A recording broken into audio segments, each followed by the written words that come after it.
boys and girls. Thank you for joining us. We are your 3 storytellers today.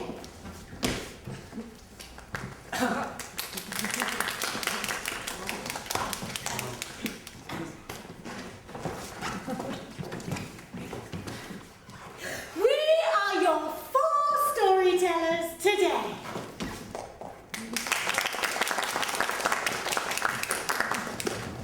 And we are here to tell you a story by the famous Théophile Gautier. Do you know him? Have you heard of him? No, now Théophile Gautier is one of the most important French writers of the 19th century, and some of his short stories are from his own experience. But today, we'd like to tell you how he fell in love. Let us take you back to 19th century France, back to when Gautier was a very young man. Quite young. Now, he was full of illusions and dreams. He believed that everything was for the best in the best possible of worlds. Now, Gautier And a friend, name of Pedrino. right? Now, Gautier and his friend Pedrino had recently graduated from university. Yay. They had taken a short holiday down in South Normandy, and on the way back home they were spending one night with Gautier's uncle before deciding what profession they would embrace. Now, if the old man had known that I was going to become one of the most fantastic writers of all time, he would have turned me out and disinherited me. He didn't like the artistic type. Now, Gautier's uncle lived in a small house.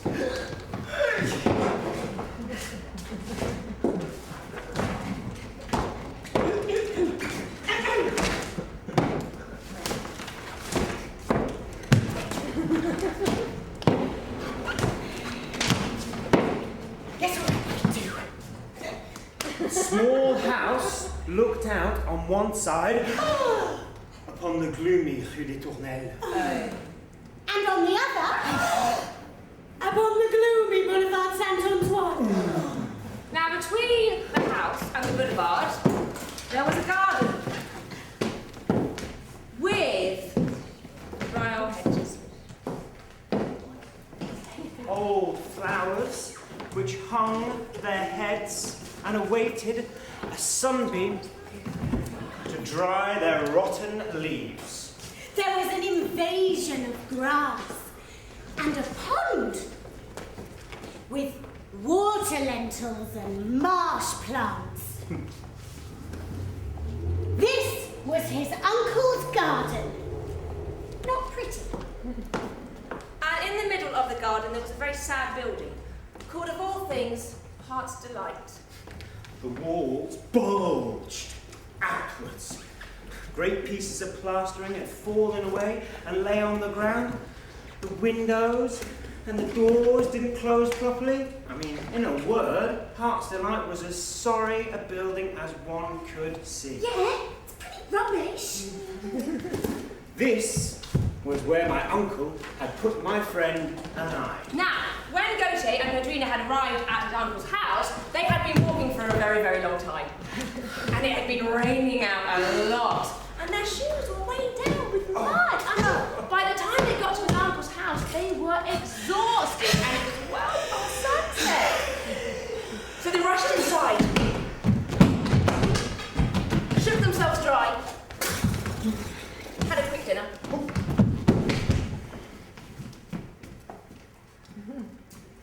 And then they went to bed. Good night.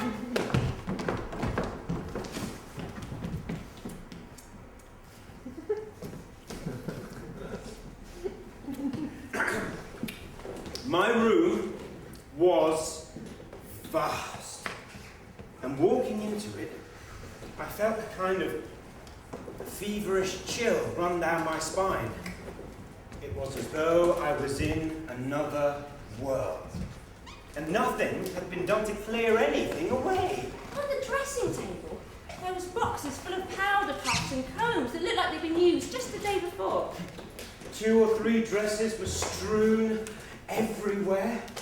The bed hangings were of yellow silk, A Venetian mirror hung precariously on the wall, along with tapestries and paintings. A shellwork clock rested on the side. There was a tapestry of a beautiful lady, her hair almost white, a fan in her right hand. She looked like the Greek legend Omphale. Omphale.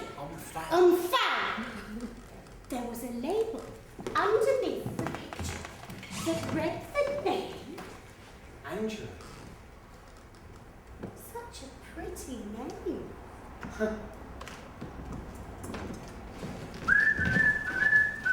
Then a servant came in, put a candle next to my bedside table, and bid me good night. Good night.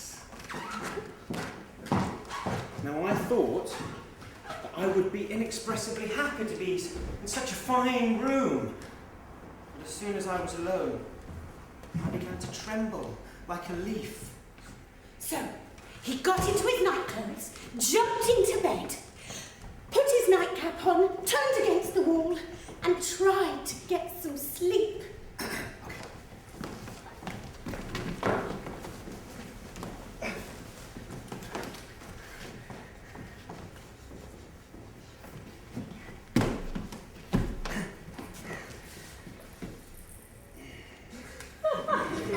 But he found it impossible to stay in this position, for the bed beneath him was tossing like a sea. The candle cast a reddish hue across the room so that I could make out the characters of the tapestries and the faces of the smoky portraits. There were ancestors, knights in shining armour. There were country maidens, wigged councillors, and, last but not least, there were beautiful ladies with flowing hair, just like that of Angela. Did she just move her eyes? No, it can't be. It's just my imagination. Did you see that? Did you? No? Huh? Has she just turned her head? With this, Gautier was really frightened, so he pulled his knife, he blew out the light.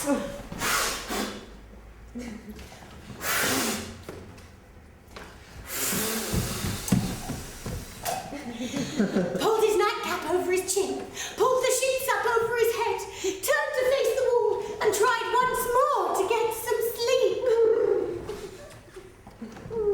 The clock struck 12.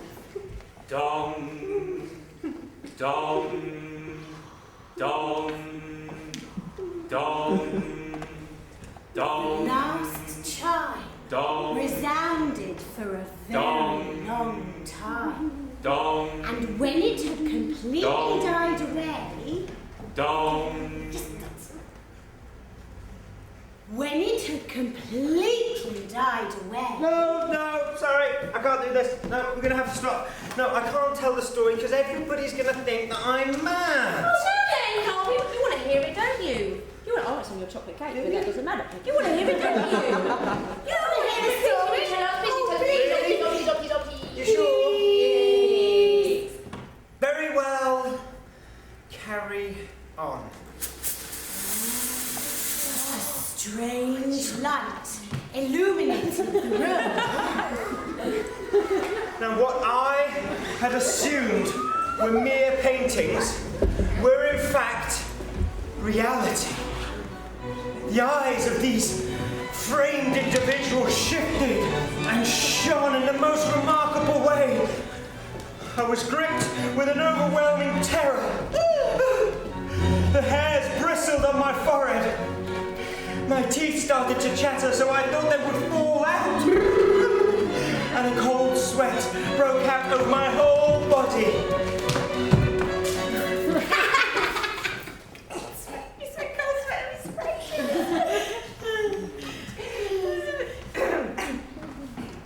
And then?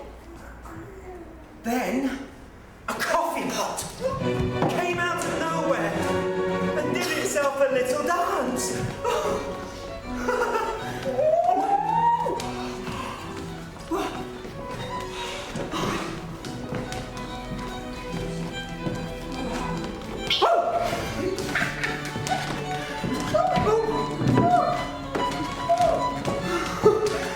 It jumped up onto a table and set itself there, with cups and saucers and spoons and all.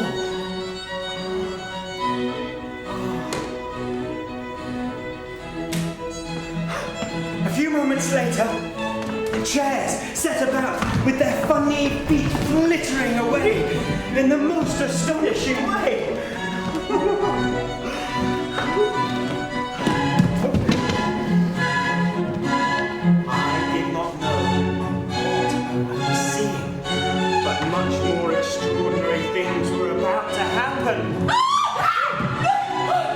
The portrait, the oldest of the lot, is squeezing himself out of his picture frame! Oh, what a jolly fellow!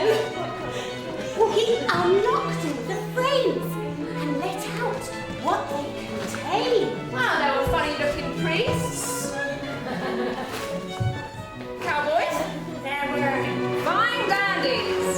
Dry, sallow dowager. Serious-looking magistrates in black robes. And Uncle Dodger. We'll leave him be. A handsome young soldier. And of course, the beautiful ladies, scarfed up there. The coffee pot danced among them, all serving as it went. Biscuits? I don't know if the cake as well. It might be a little bit excessive. You want a cake biscuit? Like a sandwich cake biscuit? Jolly good, jolly good.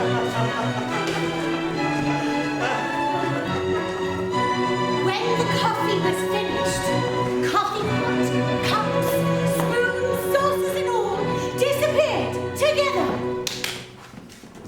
Oh, A gust of wind slammed the shutters. The woodwork creaked and the tapestry waved. I ventured to look towards Angela, having a vague suspicion that she might have something to do with all this. Nor was I mistaken. Angela sprang lightly to the floor and came towards Gautier. Why frighten you, my dear? It's not nice to be afraid of ladies. It's not nice, not French. So you should get over your fears. Well, it's just that I'm a bit, I see that it seems strange to see me here and not there. And you are right. There is something rather uncanny about it, but you see, you wouldn't understand even if we did try to explain. well, it's just, you see, I think that you might all be... The room has not been inhabited for a very long time, and well, I've always been very fond of socialising, you see, and, well, I was bored to death, to be honest with you. But now you have come, and you have brightened up the room at once. I'm sorry about the mess. You see, I didn't realise anyone was coming. I like to venture out once in a while and find different outfits and whatnot, and well, I would have had a little tidy otherwise. The clock struck 1. Dong. And a voice that sounded suspiciously like the clock suddenly said, The time has come. Prepare to dance. The company arose. The chairs moved back of their own accord. And the same voice declared, Members of the orchestra, let the music commence. Oh, sorry, I forgot to mention that in one of the portraits there's an Italian orchestra. The musicians, who had so far not moved a muscle, inclined their heads as a sign of mutual understanding. The maestro rose his baton, and a lively, jolly melody began to play across both sides of the room. The knights, the Roman soldiers, to the beautiful ladies, and they all began to...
on the Queen Anne armchair. Never, even in my dreams, had my eyes ever been presented with anything so perfect. Her skin was dazzling white. She had long eyelashes, and her eyes so clear and transparent, so that I could see through to her soul as distinctly as one might see a pebble on the bed of a stream. I thought to myself, if I was to love anyone, it would be her. She seemed totally isolated from what was going on, so I moved towards her. And I found myself at her knees, talking as if I'd known her for years. The clock struck 2. As he was talking to her, he found that her head was rocking to and fro in time to the continuing music. Angela seemed to understand, for she raised her hand. Prestissimo! Cried the voice. The orchestra struck up a waltz, and they began to dance.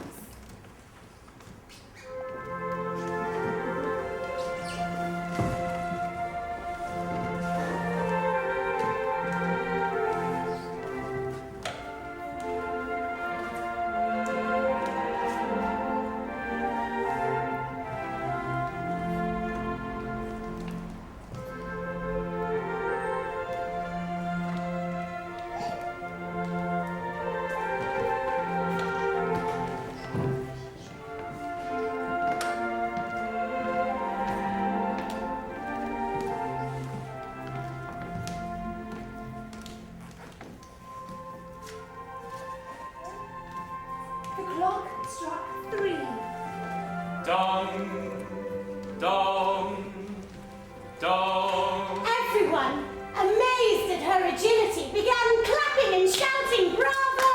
Bravo! Bravo!" Until now, Angela had waltzed with incredible energy and precision, but suddenly she seemed to tire. Oh, you are weary. You must rest. No, it's just that I am sad, you see, because tomorrow you will leave and we will go back to being lonely and bored. No, I will not leave. I will stay here with you and all the others, and we will dance and be merry. It cannot be.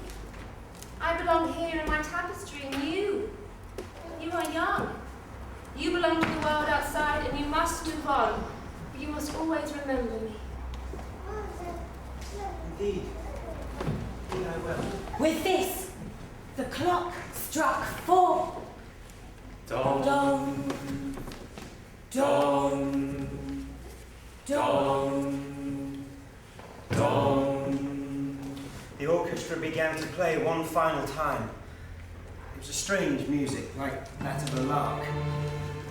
Slowly but surely, all the priests and magistrates, beautiful ladies and wigged councillors, more beautiful ladies, all slowly began to make their way back towards the tapestries and paintings. Pale light played on the curtains.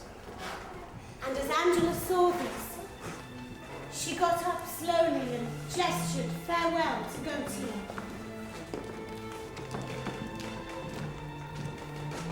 I was seized with fright at saying goodbye. My heart beat so hard, it felt as if it was strapped to my ears.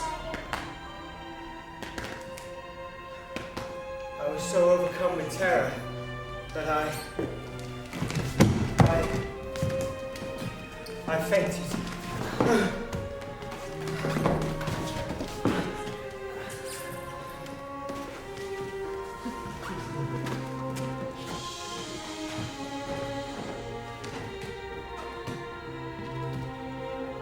The next morning, Gautier was woken by his friend Théophile. Hey! And about time too, huh? What the devil have you been up to? I went down for breakfast this morning and you didn't come down, so I come up to your room and here you are sprawled across the bed, crying Angela, Angela, over and over. I was overcome by weakness. I am prone to that sort of thing. And look at this mess, huh? I mean, what have you been up to? There's a lady's dresses and powder puffs, and it looks like a lady's dressing room in here, huh? My good friend, how did you sleep? Oh, like a log. I was so exhausted from all the walking that as soon as my head hit the pillow, poof, I was asleep. And in your room, was there anything particular about it? Oh, particular? No. There was a bed for me to sleep in, and that's about it. Was any paintings, coffee pots? Did you have a singing coffee pot, dancing coffee pot? Oh, my friend, you really did have a deep sleep, huh? Come on, let's go get some lunch. Dancing coffee pot is crazy, you know? For a few moments, I didn't dare look at the tapestry until finally I plucked up the courage and took a glance. Angela was gazing at me with the saddest and most languorous look possible.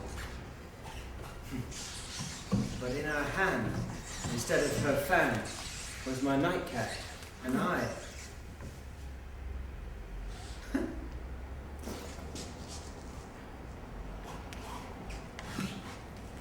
Gautier's uncle moved a short time after that. The house and furniture were sold, and all of the paintings and tapestries were packed away along with all the other things. Perhaps it's just as well everything turned out so, and that Gautier was able to preserve her sweet remembrance untouched. He never did forget Angela, and in all his stories and poems, there is a part of her there. She inspired him in his work and helped him become who he was, one of the most important French writers of all time. Gautier often said that one should never go back on one's first love, nor go and see again the rose admired the day before.